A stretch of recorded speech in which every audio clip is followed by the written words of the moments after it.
السلام علیکم ناظرین، امید ہے آپ لوگ خیریت سے ہوں گے۔ ناظرین، حضرت علی رضی اللہ تعالی عنہ عظیم انسان، عظیم صحابی رسول تھے۔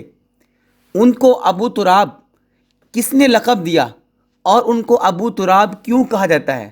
کب اور کیسے کس نے لقب دیا؟ ناظرین، حضرت علی رضی اللہ تعالی عنہ وہ عظیم صحابی تھے۔ رسول اللہ صلی اللہ علیہ وسلم نے فرمایا، میں علم کا شہر ہوں اور علی اس کا دروازہ ہے۔ یہ وہ علی رضی اللہ تعالیٰ عنہ ہے۔ حضرت ابو حازم حضرت سہل بن سعد رضی اللہ تعالیٰ عنہ سے روایت کرتے ہیں کہ حضرت علی رضی اللہ تعالیٰ عنہ کو ابو تراب سے بڑھ کر کوئی نام محبوب اور پسند نہیں تھا۔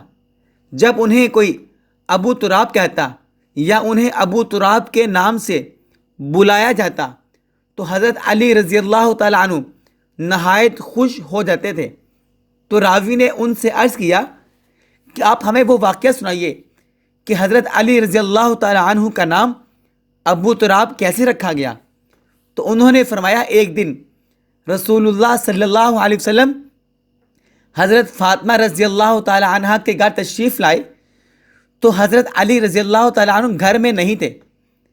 آپ صلی اللہ علیہ وسلم نے دریافت فرمایا، تمہارے چچا زاد کہاں ہیں؟ انہوں نے عرض کیا، میرے اور ان کے درمیان کچھ بات ہو گئی جس پر وہ کچھ خفا ہوئے اور باہر چلے گئے اور گھر پر قیلولہ بھی نہیں کیا۔ قیلولہ کہتے ہیں تھوڑی دیر کا آرام کرنا، دوپہر کو سو جانا۔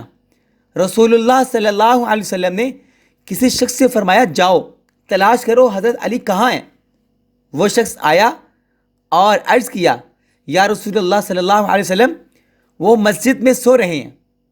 رسول اللہ صلی اللہ علیہ وسلم حضرت علی رضی اللہ تعالی عنہ کے پاس تشریف لے گئے۔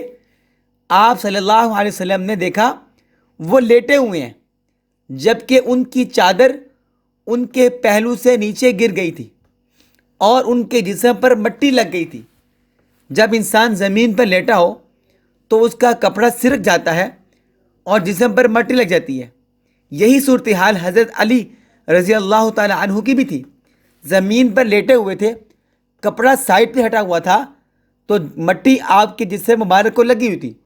حضور صلی اللہ علیہ وسلم اپنے مبارک ہاتھ سے وہ مٹی جھاڑتے جاتے، صاف کرتے جاتے اور فرماتے جاتے، اے ابو تراب مٹی والے اٹھو، اے ابو تراب اٹھو۔ یہ رسول اللہ صلی اللہ علیہ وسلم نے اس وقت جب آپ سوئے ہوئے تھے حضرت علی تو آپ کے جسم مبارک پر مٹی لگی تو آپ نے تب فرمایا، مٹی جھاڑی اور فرمایا، اے ابو تراب اٹھو۔